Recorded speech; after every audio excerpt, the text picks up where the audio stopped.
Il grave dolore sobre la guerra interior contra la Iglesia. De nuestro Santísimo Señor. Pío. Por la divina providencia. Papa X. Sobre la guerra interior contra la Iglesia. 27 de mayo de 1914. 1. El grave dolor, 1, experimentado desde el consistorio de 1911 por la pérdida de tantos cardenales insignes ha sido en alguna manera suavizado con el consuelo de haber podido llenar este vacío adscribiendo anteayer al Sacro Colegio a vosotros, queridos hijos nuestros. Las prerrogativas de piedad, de doctrina y de celo que os distinguen, y sobre todo la devoción que profesáis a esta santa sede apostólica, nos aseguran que seréis para nos una eficaz ayuda para mantener intacto el depósito de la fe, para guardar la disciplina eclesiástica y para resistir a los asaltos encubiertos de que se hace objeto a la Iglesia, no tanto por parte de los enemigos declarados, sino especialmente por sus mismos hijos. 2. Porque, si sea debido a la indomable firmeza de nuestros padres, a su solícita vigilancia, a su celoso afán y a su delicadeza, diríamos casi virginal, en materia de doctrina el triunfo de la Iglesia sobre todos los peligros y sobre todos los asaltos lanzados contra ella en el curso de los siglos, tal vez en ningún tiempo fue tan necesario vigilar este sagrado depósito para que se mantenga su integridad y pureza. Estamos, desgraciadamente, en un tiempo en que con mucha facilidad se reciben con simpatía y se adoptan ciertas ideas de conciliación de la fe con el espíritu moderno, ideas que llevan mucho más lejos de lo que se piensa, no solamente al debilitamiento, sino a la pérdida total de la fe. 3. Ya no resulta extraño el sentimiento que se deleita con las palabras tan vagas de aspiraciones modernas, de fuerza del progreso y de la civilización, afirmando la existencia de una conciencia laica, de una conciencia política opuesta a la conciencia de la Iglesia, contra la cual se pretende el derecho y el deber de reaccionar para corregirla y enderezarla. 4. No es raro encontrarse con personas que excluyen toda duda e incertidumbre de ciertas verdades y también de ciertas afirmaciones obstinadas basadas en errores manifiestos 100 veces condenados, y, esto no obstante, piensan no haberse alejado jamás de la Iglesia porque ejercitan de vez en cuando las prácticas cristianas. O cuántos navegantes, cuántos pilotos y, Dios no lo quiera, cuántos capitanes, confiando en las novedades profanas y en la ciencia mentirosa del tiempo, en lugar de llegar a puerto, han naufragado. 2. Entre tantos peligros, en toda ocasión no hemos dejado de hacer oír nuestra voz para llamar a los equivocados, para indicar los daños y para trazar a los católicos el camino que tienen que seguir. Pero no siempre ni por todos ha sido bien entendida e interpretada nuestra palabra, a pesar de ser clara y precisa. Incluso no pocos, siguiendo el ejemplo funesto de los adversarios que esparcen la cizaña en el campo del Señor para introducir en él la confusión y el desorden, se han atrevido a dar a nuestra palabra arbitrarias interpretaciones, atribuyéndole un significado totalmente contrario al querido por el Papa y guardando como respuesta un prudente silencio. 3. En estas duras circunstancias, nos tenemos necesidad precisamente del valioso y eficaz concurso de vuestra labor, queridos hijos nuestros, tanto en las diversas diócesis a las cuales tornaréis con la dispensa papal como en la curia y congregaciones romanas, porque, en virtud de la dignidad a la que habéis sido levantados, unidos de mente y de corazón al Papa, estáis entre los primeros maestros de la verdad, predicadores de las determinaciones del Papa. Predicad a todos, pero especialmente a los eclesiásticos y a los demás religiosos. 5. Que nada desagrada tanto a nuestro Señor Jesucristo, y, por consiguiente, a su vicario, como la discordia en materia de doctrina. 6. Porque en las desuniones y en las disputas Satanás se lleva siempre el triunfo y domina a sus redimidos. Para conservar la unión en la integridad de la doctrina, prevenid especialmente a los sacerdotes contra el trato frecuente de personas de fe sospechosa y contra la lectura de libros y diarios, no diremos pésimos, de los que está ausente toda virtud, sino también de aquellos que no están totalmente aprobados por la Iglesia, porque es mortal el aire que se respira y es imposible andar con pez y no quedar manchado. Si alguna vez os encontráis con quienes se glorían de creyentes, fieles al Papa, y quieren ser católicos, pero tendrían por el mayor insulto ser llamados clericales, decidles solemnemente que hijos fieles del Papa. 7. Son aquellos que obedecen su palabra y le siguen en todo, y no aquellos que buscan los medios para eludir las órdenes del Papa o para obligarle, con insistencia digna de mejor causa, a exenciones o dispensas tanto más dolorosas cuanto son más dañosas y escandalosas. No ceséis nunca de repetir que, si el Papa ama y aprueba las asociaciones católicas que buscan también el bien material, ha inculcado siempre que en ellas debe tener la prevalencia el bien moral y religioso, y que al justo y loable intento de mejorar la suerte del obrero y del ciudadano debe ir siempre unido el amor a la justicia y el uso de los medios legítimos para mantener entre las varias clases sociales la armonía y la paz. Decid claramente que las asociaciones mixtas, las alianzas con los no católicos para el bienestar material en determinadas condiciones, están permitidas, pero que el Papa prefiere aquellas uniones de fieles que, depuesto todo humano respeto y cerrado el oído a toda alabanza o amenazas contrarias, se cierran en torno a aquella bandera que, por muy combatida que sea, es la más espléndida y gloriosa, porque es la bandera de la Iglesia. 4. Este es el campo, queridos hijos nuestros, en el cual debéis ejercitar vuestra actividad y vuestro celo.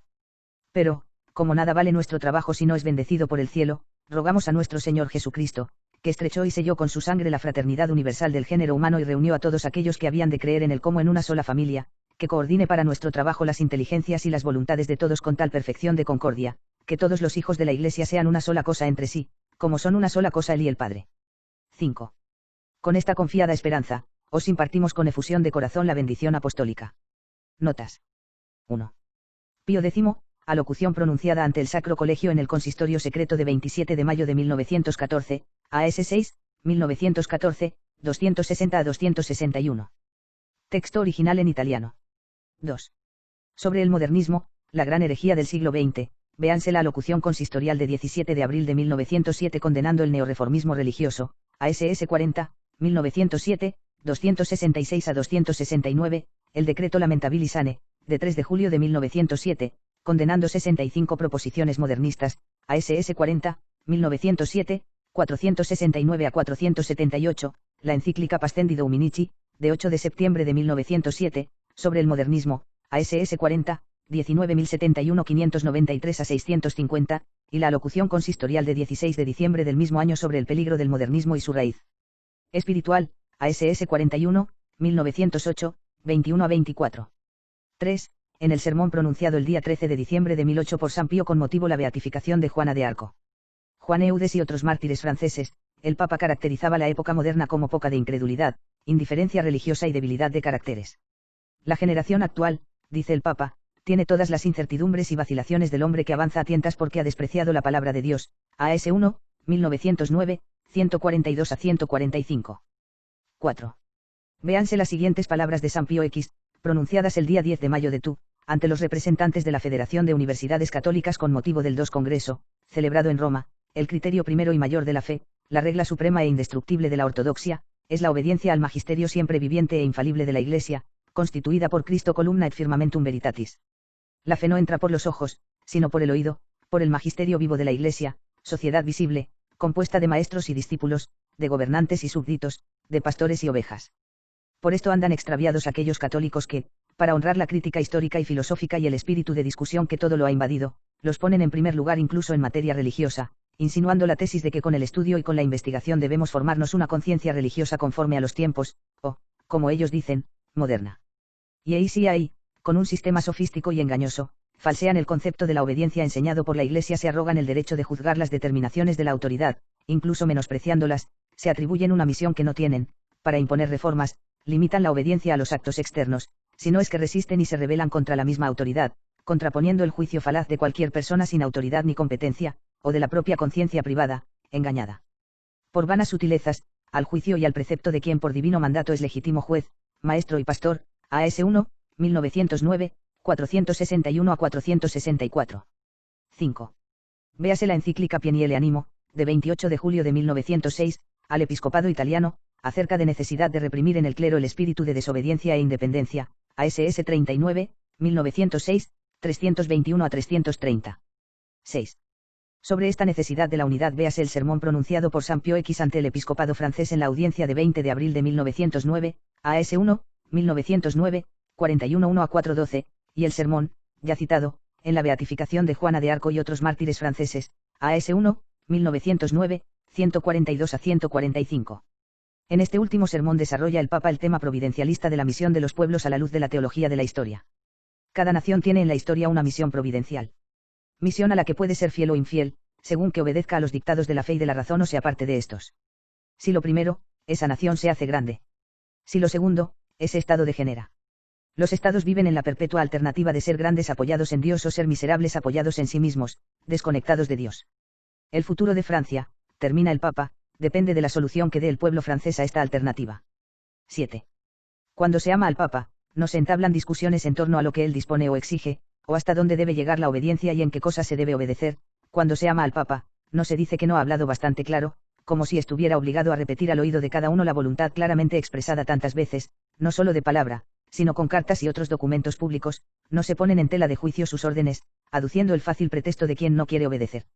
Que no es el Papa el que manda, sino los que le rodean, no se limita el campo en que puede y debe ejercer su autoridad, no se antepone a la autoridad del Papa la de otras personas aun doctas que disienten del Papa, las cuales, si son doctas, no son santas, porque el que es santo no puede disentir del Papa. Discurso de San Pío X a los sacerdotes de la Unión Apostólica, 18 de noviembre de 1912, AS 4, 1912, 693-69S.